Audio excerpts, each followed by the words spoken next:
기도하고 저희 오늘 하나님의 속성 함께 공부해 보도록 하겠습니다. 기도하겠습니다. 사랑의 하나님 감사합니다.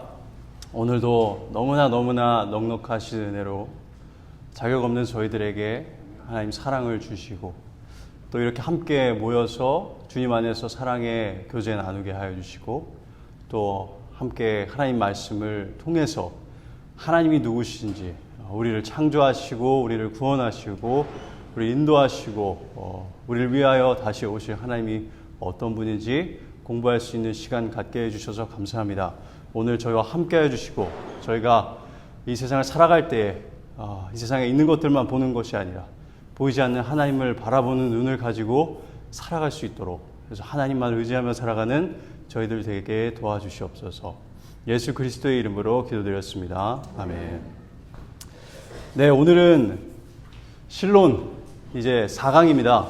이제 하나님의 속성을 저희가 같이 공부를 하게 되었는데요. 제가 고민을 좀 했습니다. 이제 하나님 속성을 공부할 수 있는 방법이 몇 가지가 있는 것 같아요. 첫 번째는 전 두 가지로 생각했는데 첫 번째는 엄청 깊이 들어가서 하나씩 보는 거예요. 그래서 하나님의 거룩하심 하면 거룩하심만 가지고 우리가 강의를 하고 그 다음에는 하나님의 이제 선하심만 가지고 공부를 하고 그렇게 해볼까 생각을 하다가 제가 사실 한 달에 한 번 모이는데 취소될 때도 있고 그래서 아니다.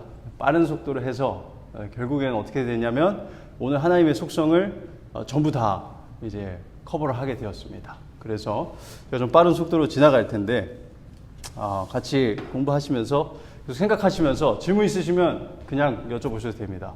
제가 아시겠지만 모르는 건 대답을 못 해드리지만 아는 건 대답을 해드릴 수 있습니다. 자, 그러면 하나님의 속성을 먼저 공부할 때요. 분류법을 생각을 해야 되는데요. 우리가 하나님의 속성을 공부할 때 분류를 하는 이유가 있습니다. 자, 우리가 집에서도 음식 할 때 이 식기류들 있잖아요. 그런 것들을 그냥 아무데나 놓지 않습니다. 그렇죠? 다 용도에 맞게 컵은 컵 있는데 그리고 접시는 접시인데 이렇게 분류를 하죠. 왜 분류를 하나요? 분류를 해야 사용하기가 편해요. 그렇죠? 그리고 이제 하나님의 속성을 분류하는 그래서 첫 번째 이유는 하나님 속성들을 포괄적으로 이해를 해야지 하나님을 오해하지 않을 수 있잖아요. 그래서 하나님을 포괄적으로 이해해서 그분을 잘 알기 위해서고요. 두 번째는 하나만 너무 집중한 나머지 하나님의 다른 속성들을 무시해서 하나님을 성경이 말하는 하나님이 아니라 다른 하나님으로 저희가 받아들이고 따라서는 안 되기 때문에 그렇습니다. 그래서 분류를 하면 우리가 하나님이 어떤 분이신지를 더 포괄적으로 이해할 수 있고 성경적으로 바르게 밸런스를 가지고 이해를 할 수 있습니다. 균형 잡혀서. 자, 그래서 분류 방법을 보면요, 여러 가지가 있어요. 이제 제가 그냥 쭉쭉쭉 넘어가 볼게요. 부정문으로 표현된 속성은요, 불변하심, 변하지 않는다, 이렇게 표현하는 것과 긍정적으로 표현되는 속성으로 이렇게 구분하기도 합니다. 그래서 은혜, 사랑, 이게 긍정적으로. 두 번째 방법은 본질적인 속성, 하나님은 영이시다, 와 도덕적인 속성, 하나님은 선하시다, 이런 식으로 분류를 하기도 하고요. 절대적인 것과 상대적인 것, 공유적인 것과 비공유적인 속성으로 분류를 하기도 합니다. 일반적으로 여러분이 메가동 목사님 이제 비블리컬 닥트린을 읽어보셨으면 이 공유적인 속성과 비공유적인 속성으로 나눠서 이제 나열을 하고 있는 걸 볼 수 있어요. 저도 이제 그렇게 배웠고 저도 그게 가장 좋은 방법 중에 하나가 생각을 합니다. 왜냐하면 하나님 속성 중에 우리가 전혀 범접할 수 없는 속성들이 있어요. 그런데 또 우리가 범접할 수는 없지만 유사한 속성들이 있습니다. 예를 들면 사랑 같은 거. 그렇죠? 우리도 완벽하지 않지만 사랑을 할 수는 있죠. 그래서 이런 식으로 공유적인과 비공유적인 속성으로 나누는데 제가 오늘 이제 사용하고자 하는 분류 방법은 강한 속성과 보살피는 속성으로 이제 저희가 분류를 해서 볼 거예요. 그 이유는 제가 조금 이따가 제가 금방 설명을 드릴게요. 왜냐하면 우리가 하나님의 속성을 공부하는 이유가 결국에는 하나님을 바르게 알고 하나님을 아는 지식을 활용하기 위해서요. 그래서 우리 삶 속에서 하나님을 계속 기억하고 그분을 따라 살기 위해서입니다. 그래서 최대한 우리가 잘 이해하고 직감적으로 사용할 수 있도록 이 하나님의 속성을 분류하면 우리에게 더 도움이 되지 않을까 그런 생각이 들어서 히스 램바르트라는 이 성경 상담사가 있는데 그분이 그분의 책에서 제가 여기 주석을 각 줄 넣어놨는데 Biblical Theology of Biblical Counseling이라는 책에서 이런 식으로 이제 분류를 하셨어요. 그래서 저도 이 분류 방법을 따라서 오늘 하나님의 강력하신 속성과 우리를 보살피시는 그런 하나님의 보살피시는 힘을 강조하는 속성들로 분류를 해서 보도록 하겠습니다. 자, 그러나 한 가지 말씀드리는 것은 모든 분류법이 다 저희가 생각해서 만들어낸 것들이기 때문에 하나님께서 내 속성은 이렇게 분류해라 라고 하시지 않아서 다 조금씩 문제가 있고 좋은 점들이 있어요. 강점이 있고 약점이 있지만 우리가 최대한 목적은 하나님을 잘 알기 위해서 한다는 것을 여러분이 이해하시면 되겠습니다. 그래서 누가 나는 하나님의 속성을 공유적인 속성과 비공유적인 속성으로 분류를 해 하면 그게 뭐야? 이렇게 하실 필요가 없습니다. 다 좋습니다. 자, 그러면 오늘 하나님의 속성을 그럼 두 가지로 제가 나눴는데 그 두 가지 밑에 어떤 속성들이 있는지 살펴볼게요. 첫 번째는 하나님이 강력하신 분이심을 강조하는 속성들이 있습니다. 이게 비공유적인 속성과도 좀 유사한데요. 하나님의 자존하심, 불변하심, 무한하심, 편재하심, 영원하심, 전지하심, 지혜로우심, 전능하심, 주권자이심 이고요. 저희가 설명 하나하나 하겠습니다. 하면서 두 번째로 하나님이 보살피시는 따뜻한 분이라는 것을 강조하는 속성들은요. 하나님의 거룩하심, 신실하심, 선하심, 사랑하심, 은혜로우심, 자비하심 정도가 있겠습니다. 자, 그러면 하나하나 저희가 하나님 속성들을 이제 공부해 나가면서 제가 여러분들에게 강조해서 부탁드리고 싶은 것은 제가 이제 여기 보면은 제 거인 빈칸이 아니지만 여러분들의 거기에는 생각하기 하고 빈칸이 있을 겁니다. 그렇죠?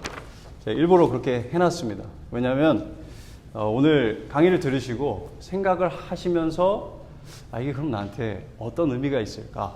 내가 이런 일이 있는데 이럴 때 나는 어떻게 도움을 받을 수 있을까? 이런 걸 생각해서 적어보시기를 제가 원합니다. 그래서 여기 빈칸으로 나와 있습니다. 자, 그럼 첫 번째로 하나님이 자존하신 분이시라는 것을 한번 살펴보겠습니다. 자존하시다는 건 영어로는 self-sufficient 라고 하는데요.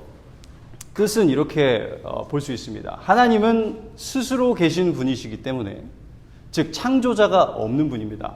스스로 계신 분이시기 때문에 시작도 끝도 없으시고 그 어떤 것도 의지하지 않으시고 필요로 하지도 않으신다라는 뜻이 됩니다. 그렇기 때문에 모든 만물은 자존하신 스스로 계신 하나님을 의지해야만 합니다. 자, 이것이 자존하심의 뜻입니다. 그럼 성경을 제가 좀 보겠습니다. 찾아보면 시간이 좀 걸리니까 여기 적힌 걸로 그대로 볼게요. 출애굽기 3장 14절에서 하나님이 모세에게 하나님, 제가 애굽에 갔는데 하나님이 너희들을 데리고 애굽 땅을 나가라고 하셨어? 라고 하면 그 사람들이 네 하나님 누군데? 라고 물어볼 거예요. 그러면 어떻게 대답하죠? 라고 하니까 하나님 모세에게 이렇게 말씀하십니다. 나는 스스로 있는 자이니라. 이르시되 너는 이스라엘 자손이 이같이 이르기를 스스로 있는 자가 나를 너희에게 보내셨다 하라. 여기 스스로 있는 자가 영어로는 야훼, 영어 히브리어로 야훼고요. 저희는 여호와라고 번역합니다. 그래서 여호와라고 하면 스스로 있는 자다라는 뜻입니다. 자, 로마서 11장 36절에서 그래서 이렇게 말하죠. 하나님 스스로 있는 자이시기 때문에 그분이 창조를 하셨어요. 그래서 이는 만물이 주께서 나오고 주로 말미암고 주에게로 돌아감이라. 그에게 영광이 세세에 있을지어다. 아멘. 그분만이 생명의 근원이 되십니다. 그래서 사도행전 17장 24절 25절에서 바울이 아테네에서 아레오파고스에서 거기 아테네에 있는 수많은 똑똑한 사람들 앞에서 이렇게 얘기를 합니다. 우주와 그 가운데 있는 만물을 지으신 하나님께서는 천지의 주재신이 손으로 지은 전에 계시지 아니하시고 또 무엇이 부족한 것처럼 사람의 손으로 섬김을 받으시는 것이 아니니 이는 만민에게 생명과 호흡과 만물을 친히 주시는 이심이라. 자, 그러니까 하나님이 자존하시다는 것은 하나님 위에는 그 누구도 없다는 겁니다. 그리고 모든 만물이 그분으로부터 생명을 받았다. 그리고 그분이 모든 만물을 이끌어 가신다는 겁니다. 그리고 그분은 부족한 게 있다고 없다고요? 없다는 겁니다. 필요한 게 있습니까? 없습니까? 없습니다. 자, 한번 생각해 보겠습니다. 여러분, 우상은 어떤가요? 우상은 뭘로 만들죠? 나무 조각이나 아니면 은이나 금이나 쇠나 철이나 이런 사람들이 깎아서 만들거나 부어서 만듭니다. 왜 만들죠? 자기들이 원하는 게 있는데 그거를 들어줄 신이 필요하니까 만듭니다.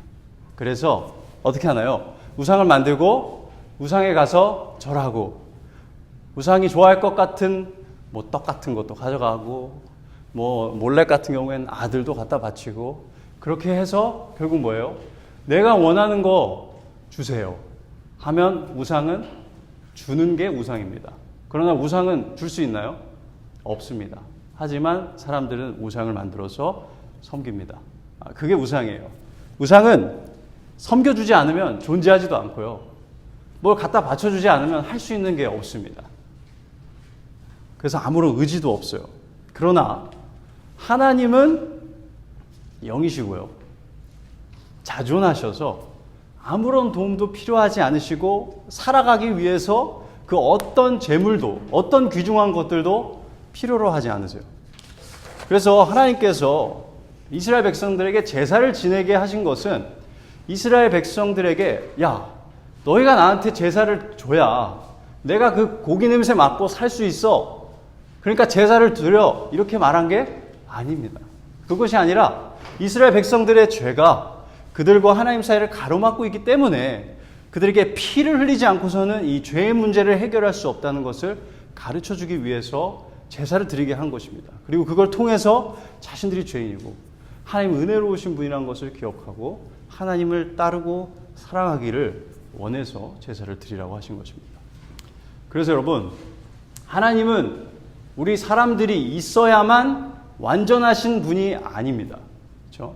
그 어떤 창조물이 없어도 스스로 완전하시고 자존하신 분이에요.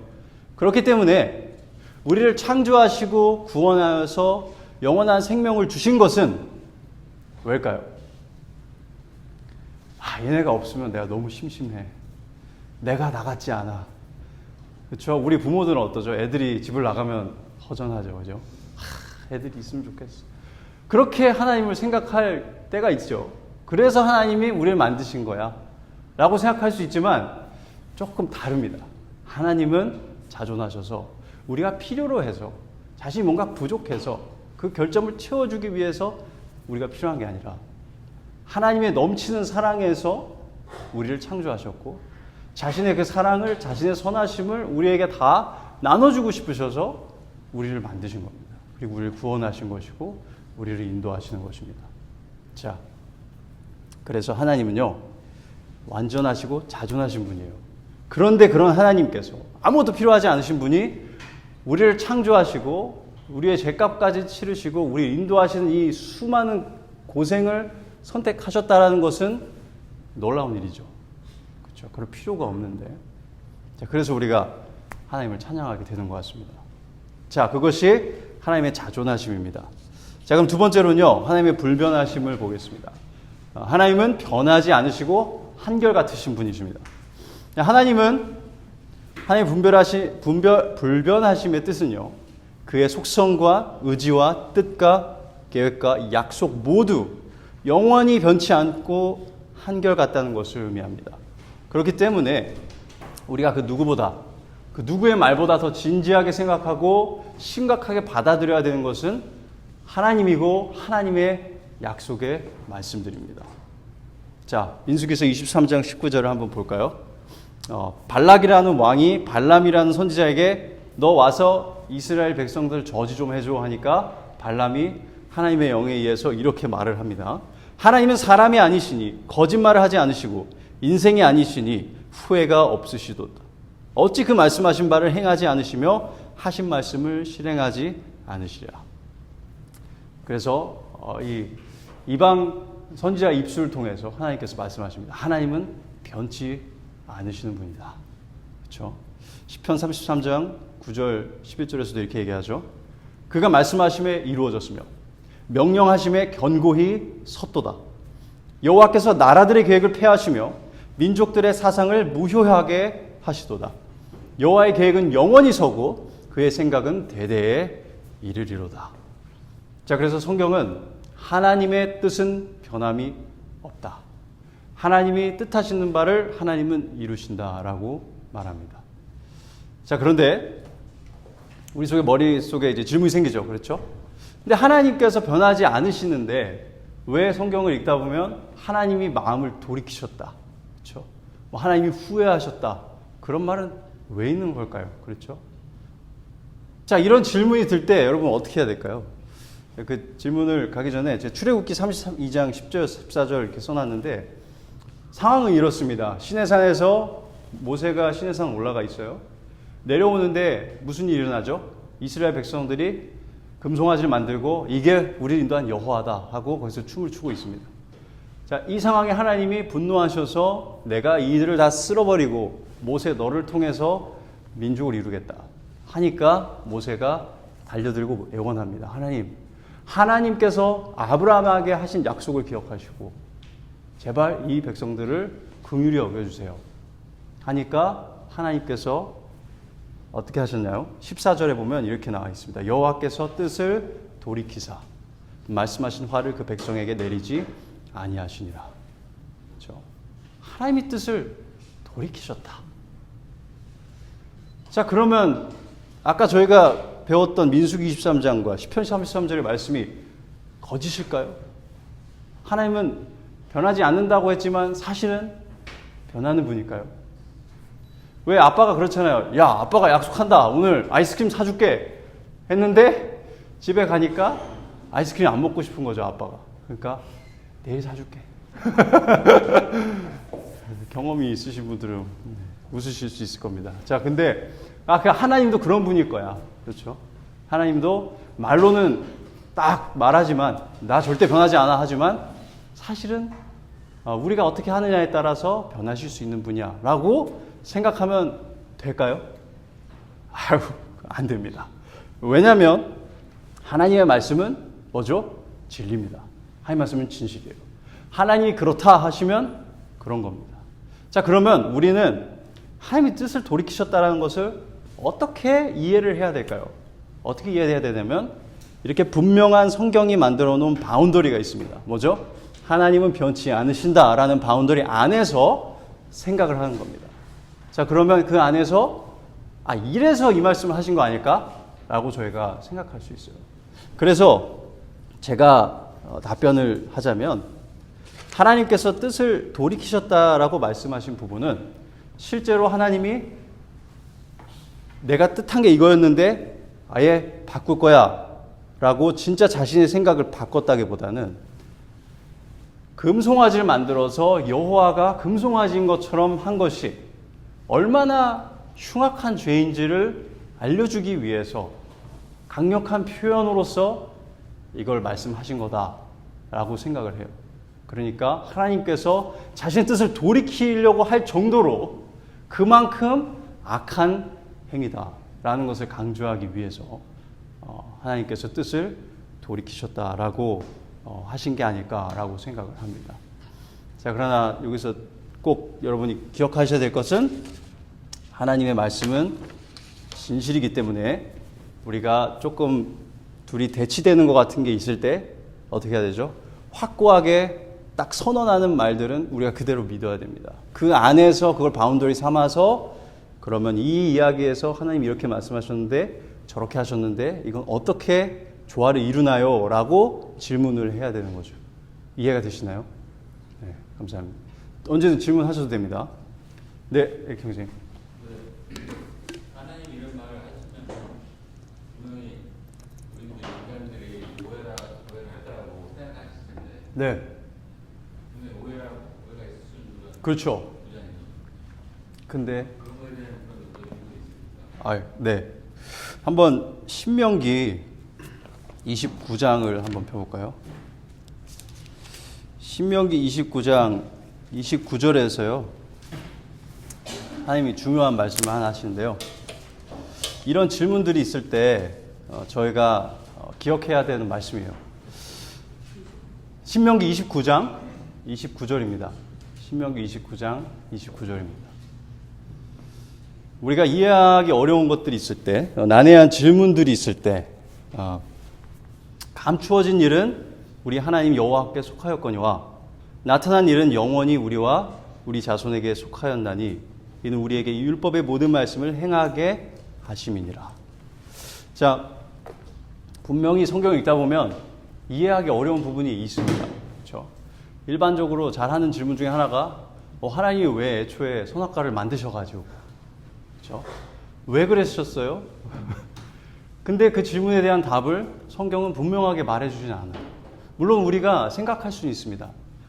우리에게 자유를 주셔서 우리가 진짜 그분을 사랑할 수 있도록 그런 환경을 만들어 주시기 위해서 선악과를 만드시지 않았을까? 그것도 타당한 말입니다. 그러나 정확한 정답은요, 지금 우리가 가질 수 있는 정답은 모른답니다. 우리 정확하게 알 수가 없어요.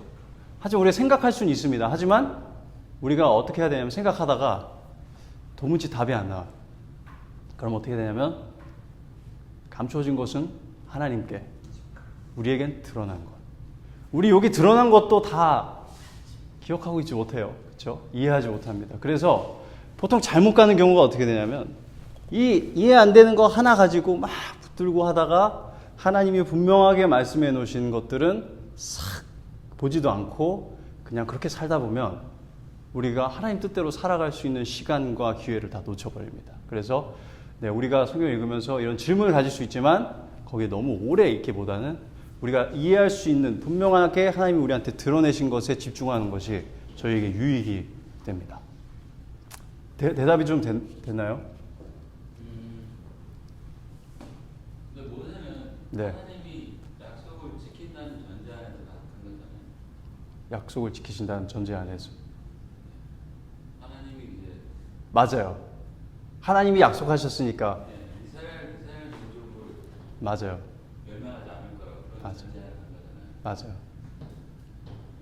맞아요. 맞아요.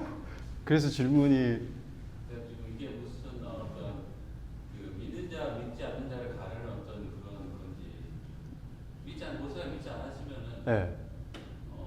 가지 않았겠죠. 그렇죠. 모세가 하나님을 믿고 하나님 말씀을 믿고 따랐죠. 맞습니다. 네. 그래서 믿지 않는 자들 제가 느끼기에 믿지 네. 않는 자들이 모순이라고 생각할 수 있잖아요. 그럼요. 네, 믿는 사람들 머릿속에서도 모순처럼 느껴질 수는 있어요. 그런데 우리가 결국에는 내 생각을 믿느냐, 그 시점에는 내 생각을 믿느냐, 하나님 말씀을 믿느냐, 이제 그 질문으로 가게 되죠. 그래서 그때 형제님 말씀하신 것처럼 모세처럼 하나님을 믿고 가는 게 이제 우리 신앙인의 모습이겠죠. 맞습니다. 네. 자, 그러면 우리가 두 번째로 넘어가세요. 하나님의 무한하심을 보도록 하겠습니다. 하나님 무한하심은 하나님의 편재성과 무한대성과 영원하심에 연결이 되어 있습니다. 그래서 같이 좀 다뤄볼 텐데요. 영원하심. 오케이. 자, 무한하시다라는 것은 하나님은 모든 면에서 그분의 뜻 안에 있다면 어떤 한계도 없으시다라는 뜻입니다. 그래서 그의 속성은 무한하고요. 그래서 모든 속성은 다 무한합니다. 그리고 완전하고 그는 영원히 존재하며 장소의 제약을 받지 않으십니다. 그래서 하나님 무한하시다라는 것은 편재성이라고 나와 있는데 좀 말이 어렵죠. 그러니까 하나님은 어디에나 계시다라는 게 편재성입니다. 그러니까 지금 이 장소에도 하나님이 계시다는 겁니다. 그리고 무한대성이라고 하는 것은요, 하나님이 여기 계신데 사랑만 여기 좀 이렇게 있고 은혜는 저기가 있고 그런 게 아니라 하나님 전체 그냥 하나님이 계신 겁니다. 그렇죠? 그래서 하나님이 그분의 완전하신 모습으로 모든 곳에 계시다라고 생각하시면 되겠습니다. 좀 이해하기가 어렵죠. 하지만 분명히 하나님의 말씀이 이제 저에게 가르치는 바이십니다. 모든 것에 네. 불과하고 네. 우리 안에 있는 감은 어떻게 우리 안에도 계세요. 그러니까 예수님을 믿는 사람들 안에 우리가 하나님의 거룩한 성전이기 때문에 우리 안에 하나님이 계십니다. 그리고 우리 밖에도 계십니다. 어떻게 다르냐면 우리 안에 계시기 때는 우리의 마음속에서 우리 안에서 역사하시기 때문에 하나님 말씀으로 우리를 직접적으로 인도하시죠. 그렇게 하나님 말씀으로. 근데 어디에나 계시다라는 것은 하나님께서 뭐 예를 들면 길을 가다가 넘어질 것 같으면 돌을 치워주시고 그렇게 하시지는 않는 거죠. 하지만 하나님은 어디에나 계셔서 하나님 눈을 피할 수 있는 곳은 없고 하나님이 내 슬픔 가운데서 나를 보지 못하시는 곳도 없다라는 그런 뜻이 돼요. 그러나 우리 안에 하나님 계신 것은 특별한 것이죠. 그래서 우리가 하나님과 언제나 동행할 수 있다라는 것은 정말 특별합니다. 네, 그렇게 좀 다른 것 같아요. 좀 더 친밀하게 우리 안에 계시다라는 건 그 친밀함이 있고 하나가 되어가는 그런 게 있기 때문에 네, 좋은 질문입니다. 자, 그러면 이사야서 66장 1절, 시간이 빨리 가고 있는데 1절, 2절 보면요. 여호와께서 이와 같이 말씀하시되 하늘은 나의 보좌요 땅은 나의 발판이니 너희가 나를 위하여 무슨 집을 지으랴. 내가 안식할 처소가 어디랴. 나 여호와가 말하노라. 내 손이 이 모든 것을 지었으므로 그들이 생겼느니라. 무릇 마음이 가난하고 심령이 통회하며 내 말을 듣고 떠는 자 그 사람은 내가 돌보려니와. 그러니까 하늘이 나의 보좌고 땅이 그죠? 땅이 나의 발판이다. 그러니까 무슨 말이냐면 어떤 장소에도 하나님을 집어넣을 수 있는 곳이 없는 겁니다. 네. 자, 그리고 예레미야에서는 그래서 이렇게 말하죠. 여호와의 말씀이니라. 나는 가까운 데 있는 하나님이요 먼 데에 있는 하나님은 아니냐. 여호와의 말씀이니라. 사람이 내게 보이지 아니하려고 누가 자신을 은밀한 곳에 숨길 수 있겠느냐. 여호와가 말하노라. 나는 천지에 충만하지 아니하냐. 자, 그래서 우리는 어디에 가나 하나님이 거기 계시다라는 것을 믿어야 됩니다. 그리고 성경이 말씀해 준 것처럼 우리 안에 계시기 때문에 이거 얼마나 놀라운 일입니까? 하나님 우리와 함께 하십니다.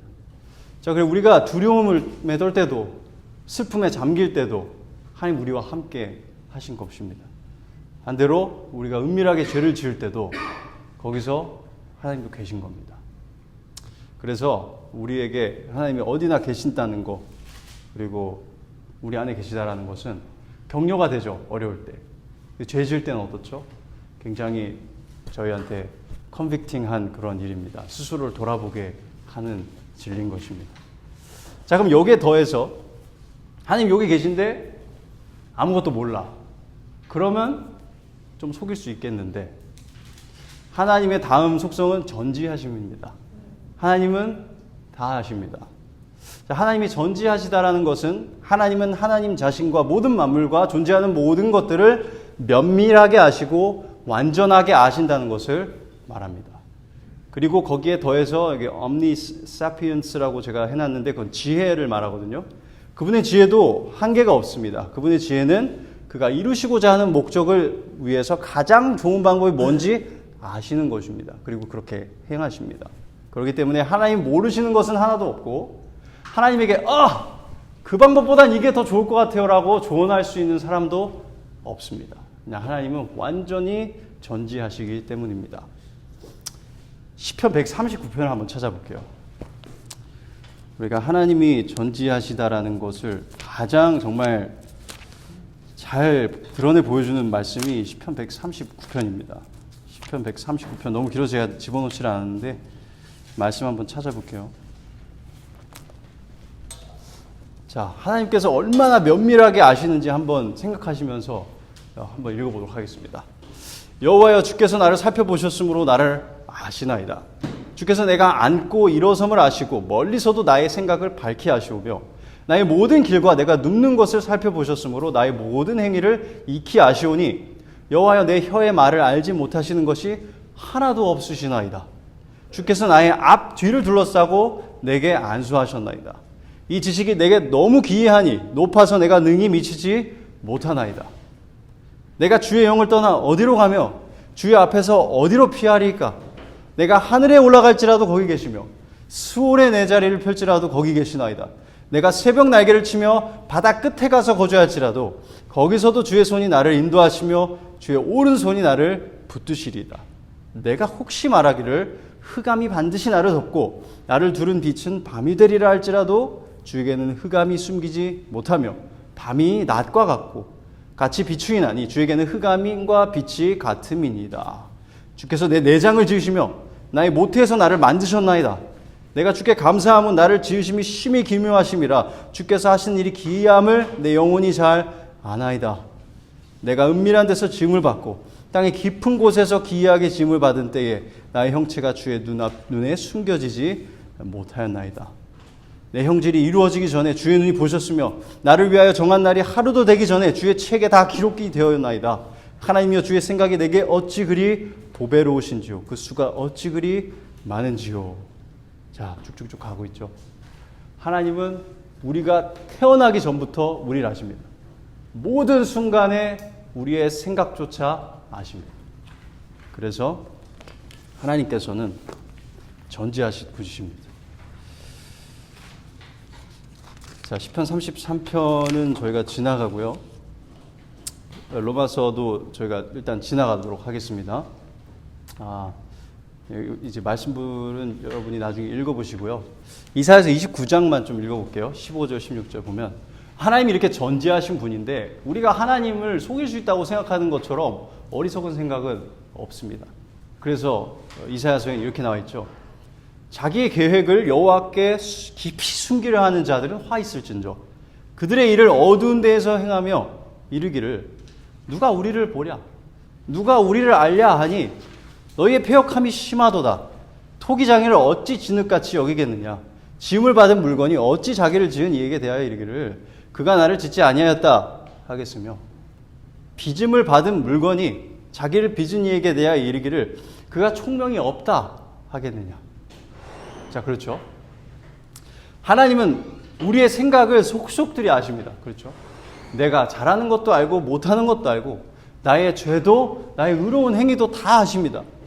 다 아시는데 그럼에도 불구하고 하나님께서 우리를 구원하신 것입니다. 그렇죠. 그리고 우리를 계속 이 성화의 길로 인도하고 계십니다. 우리 그리스도인으로 살면서도 정말 볼품없이 행동할 때 많잖아요. 그렇죠? 그렇게 생각하고 야, 내가 그리스도인이면 이렇게 생각해도 돼? 그럴 때 많습니다. 하지만 그거를 우리가 아는 것보다 하나님은 더 가까이 잘 아십니다. 그럼에도 하나님 우리를 인도하시고 계신 것입니다. 자, 그리고 아까 이사야서 말씀처럼요. 이렇게 모든 걸 아시는 하나님이신데 마치 하나님 앞에 숨길 수 있을 것처럼, 그렇죠? 우리의 생각을 여기다가 딱 숨겨놓고 이건 모르겠지 하는 거는 어떤 거죠? 아주 어리석은 생각입니다. 그래서 하나님 앞에 죄를 지었을 때 할 수 있는 최선이 뭡니까? 숨기는 거는 아닙니다. 바로 드러내서 하나님께 고백하고 회개하는 것입니다. 그렇죠? 하나님이 이미 다 알고 계시기 때문이에요. 자, 그리고요, 하나만 더 말씀을 드리면 우리가 삶을 생각할 때 지혜롭게 길을 걷고자 하는 마음이 다 있습니다. 그렇죠? 좋은 마음입니다. 하지만 우리가 이 사람 말을 들으면 이게 옳은 것 같고 저 사람 말을 들으면 저게 옳은 것 같고 그래서 갈팡질팡할 때 많은데 완벽한 지혜가 누구에게 있죠? 하나님에게 있습니다. 그리고 하나님은 우리를 어둠 속에서도 인도하시는 분이십니다. 그래서 하나님께서 우리의 삶을 지혜롭게 인도하신다라는 것을 우리가 믿고 따를 수 있습니다. 자, 나중에 선하심에 대해서 말할 때 또 그 부분에 대해서 조금 더 얘기를 하도록 하겠습니다. 자, 그 다음은요, 하나님의 전능하심입니다. 하나님의 전능하심입니다. 자, 하나님이 전능하시다는 것은 하나님은 강하시다는 뜻입니다. 그 말은 무엇이든지 스스로 하시고자 하는 것을 이루실 능력이 있으시다라는 것입니다. 그렇기 때문에 그분이 뜻하시는 것은 무엇이든지 이루십니다. 창세기 18장 14절에 이렇게 나오죠. 여호와께 능하지 못한 일이 있겠느냐? 기한이 이를 때 내가 내게로 돌아오리니 사라에게 아들이 있으리라. 아브라함에게 하신 말씀이죠. 그렇죠? 다 죽은 것처럼 된 아브라함과 사라의 몸을 통해서 아들을 주십니다. 하나님께 불가능한 게 없고요. 마태복음 26장에서는 베드로가 예수님이 잡혀가려고 하니까 칼을 들어서 귀를 뱉죠. 그러니까 예수님이 그만해라. 내가 힘이 없어서 이렇게 가는 게 아니다. 그렇죠? 내가 지금 당장이라도 하늘의 군대를 다 데리고 올 수 있다라고 얘기를 합니다. 자, 그래서 하나님은 전능하신 분이십니다. 못할 게 없으신 분이시죠. 자, 그래서 전능하시다라는 것은 그럼 뭐로 연결이 되냐면 하나님의 주권과 연결이 됩니다. 주권이라는 것은 자신이 하시고자 하는 계획을요, 그 뜻을 포기 없이, 실패 없이 이루시는 분이 바로 주권자입니다. 그래서 하나님이 주권자라는 것은 하나님이 계획하시고 이루시는 분이시기 때문에 모든 역사가 그분의 주권 아래에 있다라는 뜻이 됩니다. 고로 우리가 보기에 선한 것도 악한 것도 다 하나님의 주권 아래에서 이루어지는 일입니다. 자, 에베소서 1장 11절엔 이렇게 나오죠. 모든 일을 그의 뜻의 결정대로 일하시는 이의 계획을 따라 우리가 예정을 입어 그 안에서 기업이 되었나니. 그렇죠? 아까 말씀드렸지만 우상은 어떻죠? 우상은 생각도 없고 계획도 없습니다. 하나님은 계획이 있으시고 그 계획만 하는 분이 아니라 이루시는 분입니다. 요한계시록 4장 11절에서도 이렇게 고백하고 있죠. 우리 주 하나님이여 영광과 존귀와 권능을 받으시는 것이 합당하오니 주께서 만물을 지으신지라. 만물이 주의 뜻대로 있었고 또 지으심을 받았나이다 하더라. 그래서 우리가 창조를 생각해 보면 어떻게 창조가 되었죠? 빛이 있으라 하시니까 빛이 생겼습니다. 그래서 그분은 주권자이십니다. 그렇죠? 뜻하는 바를 다 이루실 수 있습니다. 자, 그리고 하나님이 악한 것조차 하나님 주권 안에 있다는 것 우리가 볼 수 있어요. 창세기 50장 20절에 요셉이 이렇게 얘기하죠. 자기를 이제 팔았던 형들에게 당신들을 나를 해하려 하였으나 하나님은 그것을 선으로 바꾸사 오늘과 같이 많은 백성의 생명을 구원하게 하시려 하셨나니. 그렇죠? 그리고 또 인류 역사상 가장 악한 일이 뭐죠? 예수님, 아무 죄 없은 예수님이 십자가에서 죽으신 사건인데요. 그 사건조차 하나님 주권 아래 있었습니다. 이렇게 말합니다. 사도행전 2장 23절에 그가 하나님께서 정하신 뜻과 미리 아신 대로 내준 바 되었거늘 너희가 법 없는 자들의 손을 빌려 못 박아 죽였으나 라고 되어 있습니다. 즉 하나님이 십자가에서 죽으실 것은 하나님의 계획이었습니다. 그리고 하나님이 그렇게 이루신 겁니다. 자, 우리가 지금까지 하나님의 강한 속성을, 강하신 분이라는 것을 강조하는 속성들을 살펴보았습니다. 제가 맨 마지막에 전체를 다 이렇게 좀 정리를 하도록 할게요. 그래서 이제 하나님의 강력한 속성들을 봤으니까 하나님이 보살피시는 분이라는 것을 또 보도록 하겠습니다. 이 부분은 공유적인 속성이라고 봐도 무방합니다.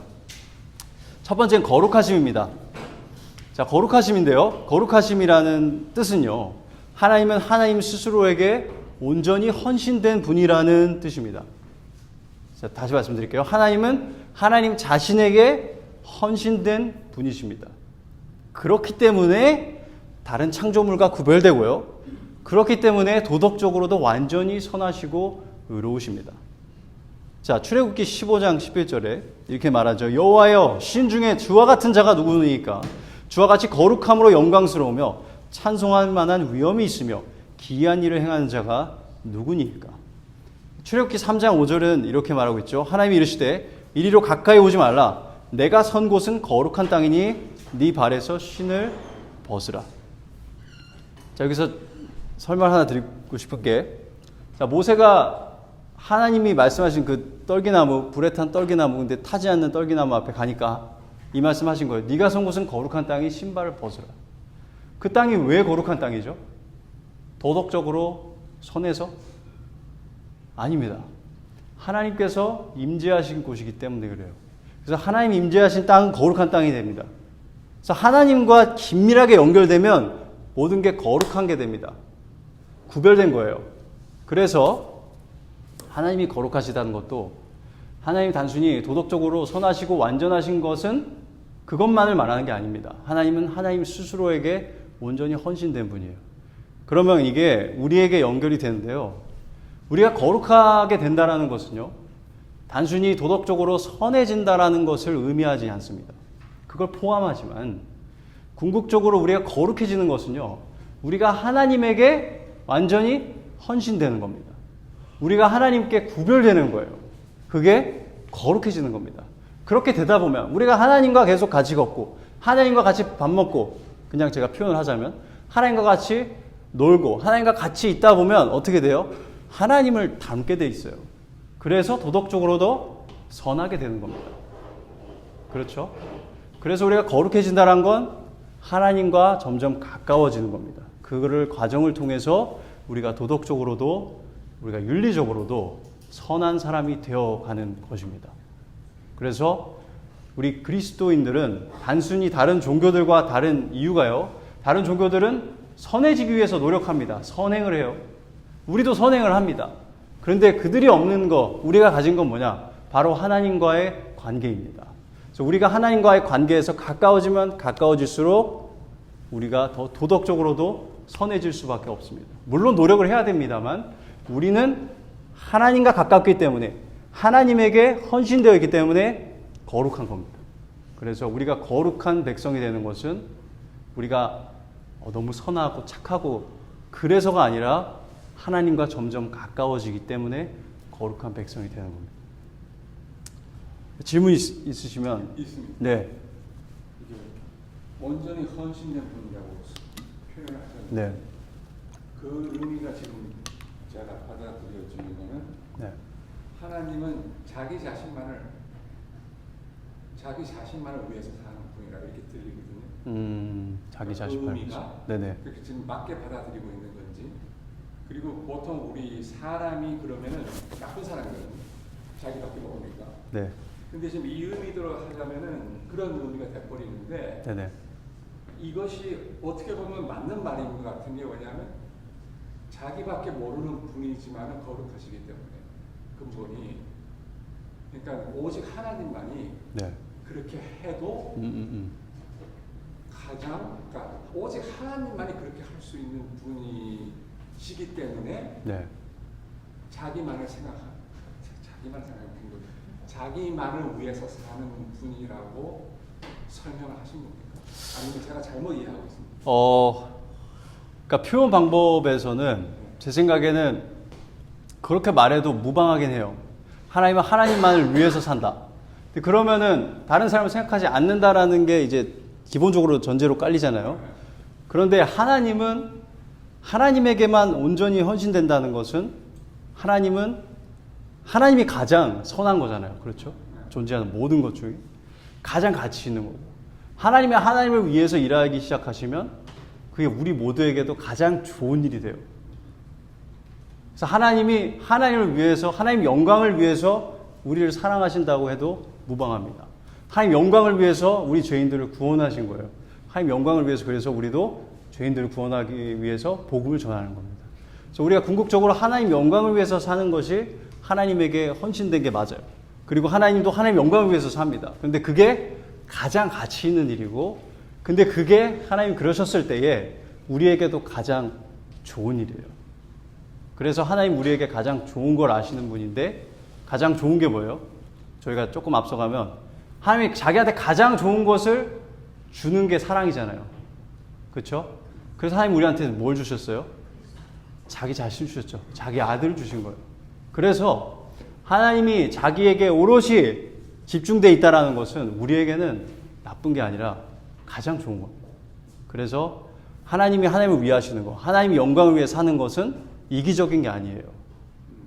가장 옳은 겁니다. 우리에게는 좀 달라요. 하지만 하나님에게는 그게 가장 옳은 겁니다.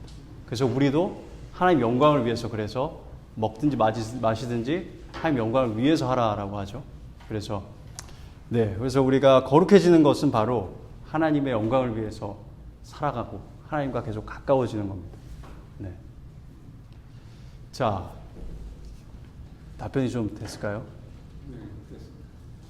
질문 있으신가요? 그러니까 하나님은 가장 셀피하셔야지만 가장 좋은 분이에요. 굳이 표현을 하자면, 가장 우리하고는 완전히 가장 가치 있는 거죠. 다른 캐러거예요. 좀 다르죠.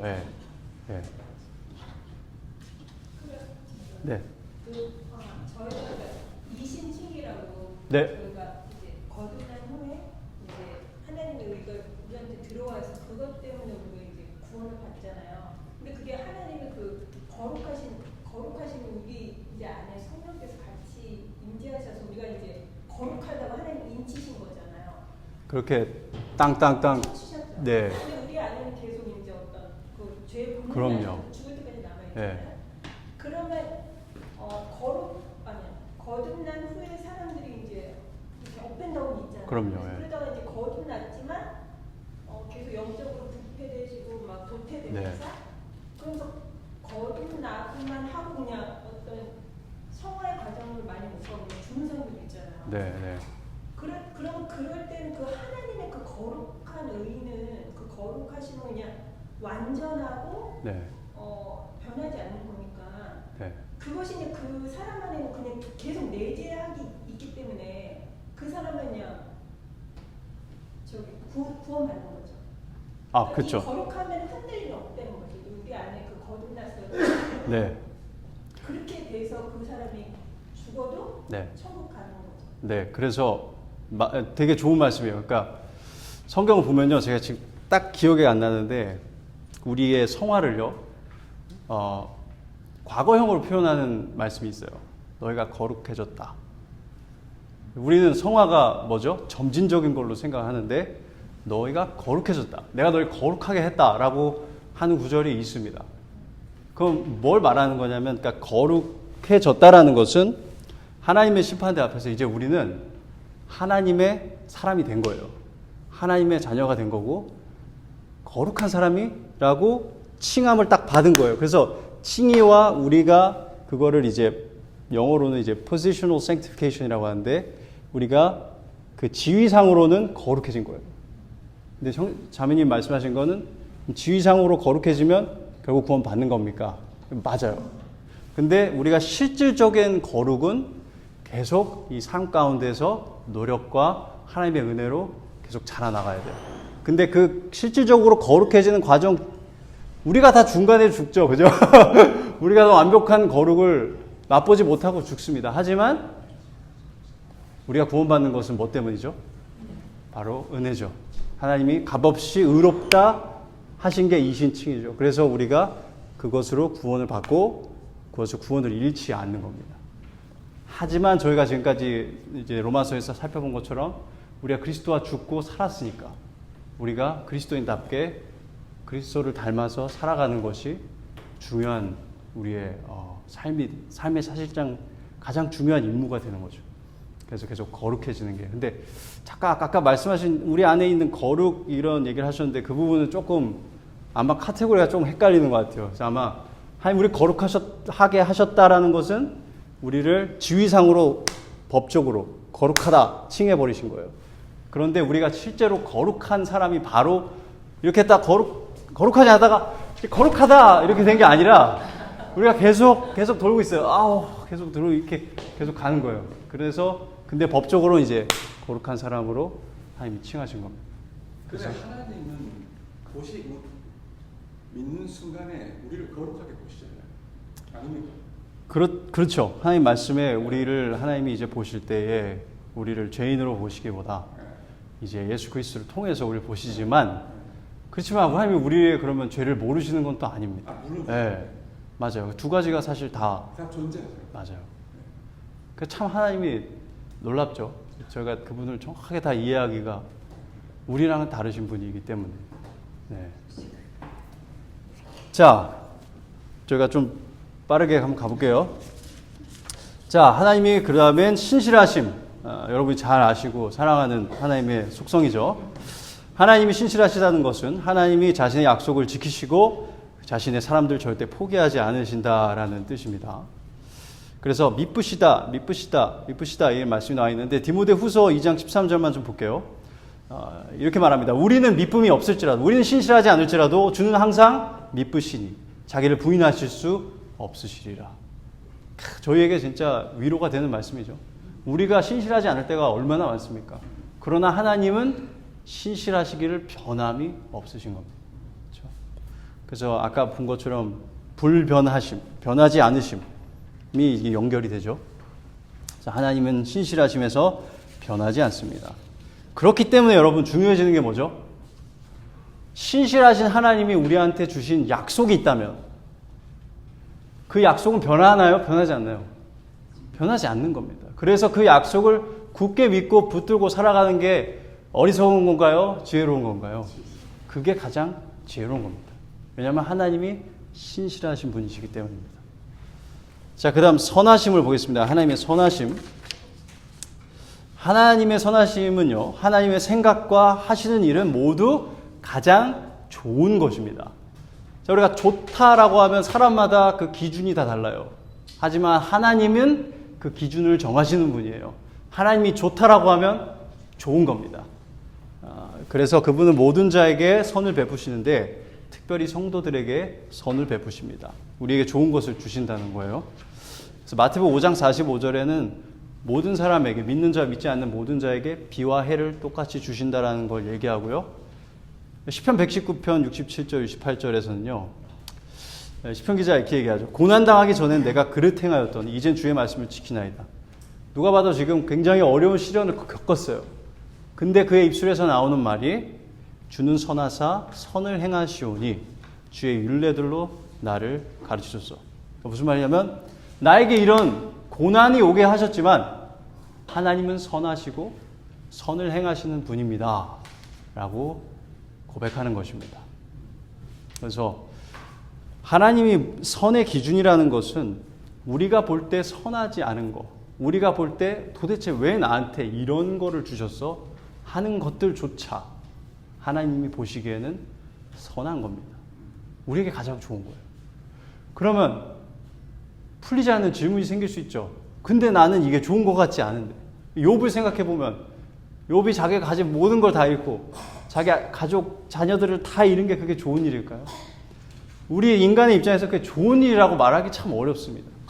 하지만 하나님의 그 기준에서 하나님께서는 욥에게 가장 좋은 것을 주신 겁니다. 그리고 그것이 왜 좋은 것인지는 우리가 천국에 가면 그때 하나님 알려주시지 않을까 생각합니다. 그래서 우리 모두의 삶에도 도대체 왜 이런 질문이 있지만 하나님이 선하신 분이라는 거, 그리고 하나님이 전능하신 분이라고 했죠. 하나님이 하실 수 있습니다. 바꾸려고 했으면 다 바꿨습니다. 안 바꾸신 건 우리에게 좋기 때문에 그렇게 하신 거라는 걸 기억하시고 우리가 하나님을 신뢰하기를 바랍니다. 자, 그 다음 진노하심이 있는데요. 하나님이 선하신 분이기 때문에 진노하시는 분일 수밖에 없습니다. 자, 하나님이 자신의 선하신 기준에 부합하지 않는 사람들을 판단하시고 심판하십니다. 왜요? 선하신 분이기 때문에 그래요. 선하신 분인데 악인을 심판하지 않는다. 그건 선한 게 아니죠. 그렇죠? 그냥 악한 겁니다, 사실. 선한 것도 좋다. 악한 것도 좋다. 그렇죠? 그건 말도 안 되는 겁니다. 그런 재판장은 선한 재판장이 아니에요. 자, 그래서 그렇기 때문에 로마서 12장 17절 19절에 이렇게 얘기하죠.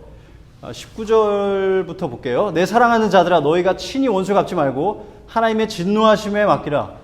기록되었을 때 원수 갚는 것이 내게 있으니 내가 갚으리라고 주께서 말씀하시니라. 우리가 악인들에게 갖는 진노보다 하나님이 갖는 진노가 훨씬 더 크고 정의롭습니다. 그리고 하나님께서는 단 하나도 그냥 사라지게 놔두지 않으십니다. 하나님께서 심판하실 것이고 심판하실 것입니다. 자, 그러면 우리에게 중요한 것은요. 우리는 악을 선으로 갚아야 됩니다. 그리고 하나님께 진노를 맡겨야 돼요. 하나님께서 이제 원수 갚는 것은 하나님께 맡기는 겁니다. 그러면서 우리는 뭘 해야 되죠? 용서해야 됩니다. 용서를 해야 돼요. 하나님께서 우리에겐 용서하라 하셨어요. 왜요? 우리도 용서받았으니까. 너희가 네 형제를 용서하지 않으면 나도 너희를 용서하지 않겠다라고 하나님 말씀하셨어요. 원수는 하나님께 맡기고 우리는 용서해야 됩니다. 용서를 하면 우리와 하나님과의 관계 사이에 찌꺼기들이 제거가 돼요.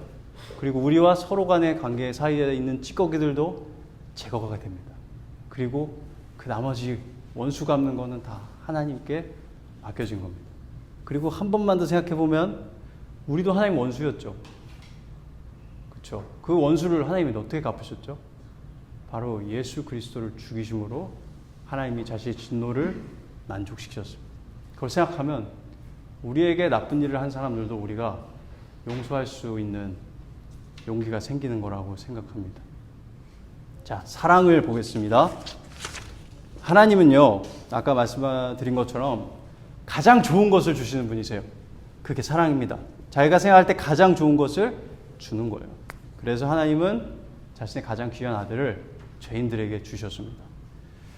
자, 그 사랑이 어떤 사랑이 주어지느냐에 따라서 은혜라고 표현하기도 하고 자비와 긍휼이라고 표현하기도 합니다. 그래서 자격 없는 자에게 주어진 사랑은 은혜예요. 어려움에 있는 사람에게 준 사랑은 자비이고 긍휼입니다. 그렇죠? 자, 그래서 요한복음 3장 16절 이렇게 말씀 나와 있죠. 하나님이 세상 이처럼 사랑하사 독생자를 주셨으니 이는 저를 믿는 자마다 멸망치 않고 영생을 얻게 하려 하심이라. 사랑해서 독생자를 주셨습니다. 그게 하나님의 은혜인데, 로마 3장 23절 24절 여러분 우리 같이 공부했지만, 모든 사람이 죄를 범하였으면 하나님의 영광에 이르지 못하더니 그리스도 예수 안에 있는 속량으로 말미암아 하나님의 은혜가 뭐라고요? 값없이 의롭다 하심을 얻은 자 되었느니라. 그래서 값없이 주어진 것이 하나님의 은혜입니다. 값없이 주어진 하나님의 사랑. 고린도 후서 1장 3절 4절을 보면요, 하나님 자비에 대해서 볼 수 있습니다. 찬송하리로다. 그는 우리 주 예수 그리스도의 하나님이시요 자비의 아버지시요 모든 위로의 하나님이시며 우리의 모든 환난 중에서 우리를 위로하사 우리로 하여금 하나님께 받는 위로로서 모든 환난 중에 있는 자들을 능히 위로하게 하시는 이시로다. 그래서 하나님은요, 우리의 고난 속에서, 우리의 환난 속에서 우리를 위로하시는 분이십니다.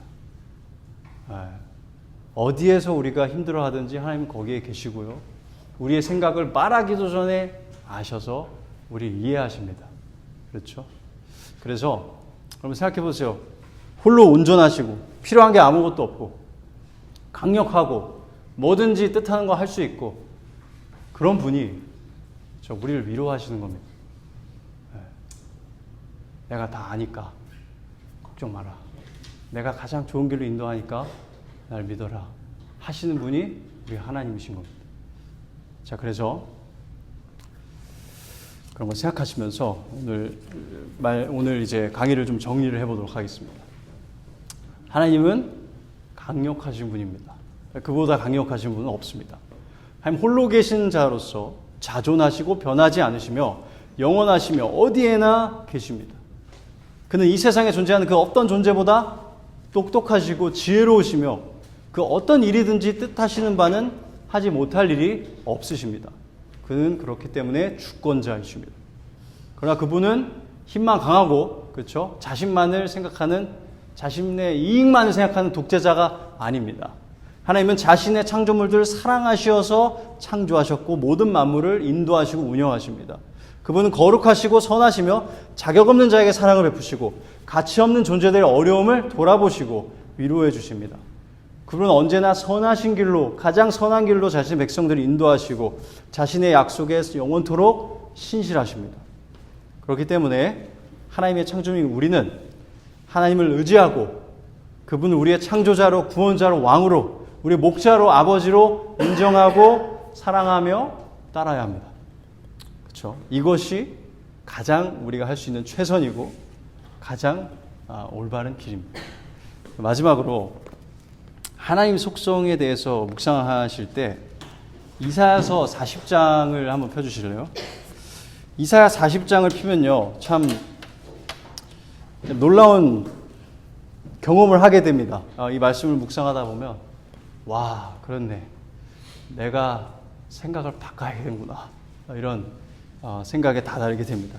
자, 이사야 40장 6절에서 29절입니다. 좀 굉장히 긴데요, 제가 지금 다 읽으면 다 읽고 싶은데 시간이 지금 없어요. 그래서 다 읽지는 않고요, 제가 이 부분을 이건 숙제로 좀 내드릴게요. 이사야 40장을 꼭 읽어보세요.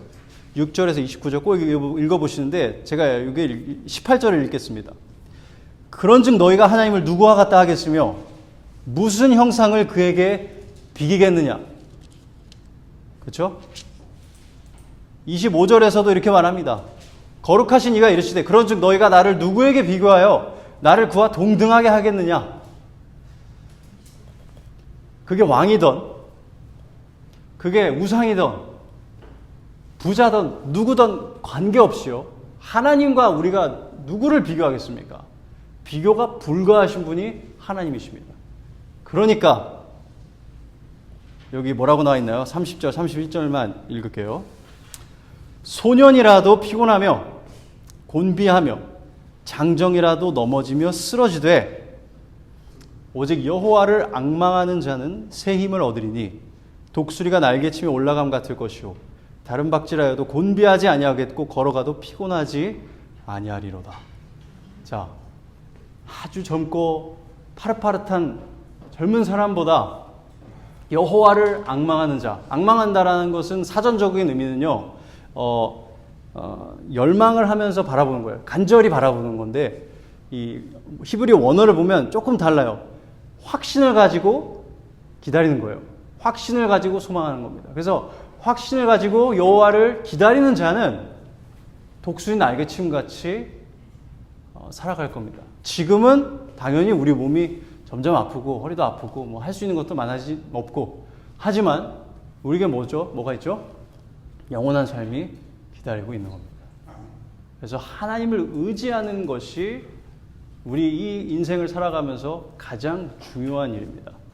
이것을 하지 못했을 경우에 우리는 결국 넘어지고 곤비하고 쓰러지는 삶을 살 수밖에 없지만 우리가 이 하나님을 의지한다면 이 삶에서도 우리 힘차게 살아갈 수 있습니다. 우리에게 주신 그 한계 안에서 그리고 영원토록 그분 안에서 기뻐서 우리가 지금 제가 날뛴다는 표현을 할 뻔했는데 뛰면서 춤추면서 우리가 하나님과 함께 열심히 영원토록 즐겁게 살아갈 수 있는 겁니다. 그래서 여러분들이 참 복받으신 분들이라는 것을 제가 말씀을 드리고 싶습니다.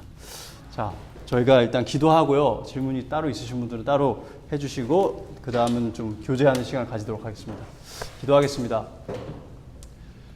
거룩하신 하나님, 하나님의 속성들을 저희가 살펴보았습니다. 하나님이 어떤 분이신지 저희가 아무리 정말 이해하려고 해도 완벽하게 하나님이 하나님을 아시는 것처럼은 알 수가 없습니다. 하지만 저희에게 이렇게 드러내 보여주신 것만으로도 저희의 가슴을 채우고 저희에게 큰 기쁨을 가져다 줍니다. 하나님, 저희가 삶을 살다 보면 눈에 보이는 것들을 무서워하고 그런 것들을 의지하려고 할 때가 있습니다. 하지만 이사야서 40장의 말씀처럼 누구와 하나님을 비교하겠습니까? 누구와 도대체 하나님을 우리가 비교하여서 그것들을 하나님 대신 의지하겠습니까? 하나님, 그런 어리석은 일을 우리 하지 않게 도와주시고 우리가 어떤 결정을 내리든지 어떤 길을 걸어가든지 하나님을 의지하고 하나님을 신뢰하며 살아가는 저희들 될 수 있도록 도와주시고 그리하여서 하나님이 저희에게 보여주신 하나님 말씀, 그 말씀 따라서 저희 살아가며 하나님 사랑하며 하나님과의 그 관계에서 점점 더 하나님과 친밀해지는 저희들 될 수 있도록 하나님 도와주시옵소서. 오늘도 저희와 함께 해주신 애 감사드리며 예수 그리스도의 이름으로 기도드렸습니다. 아멘.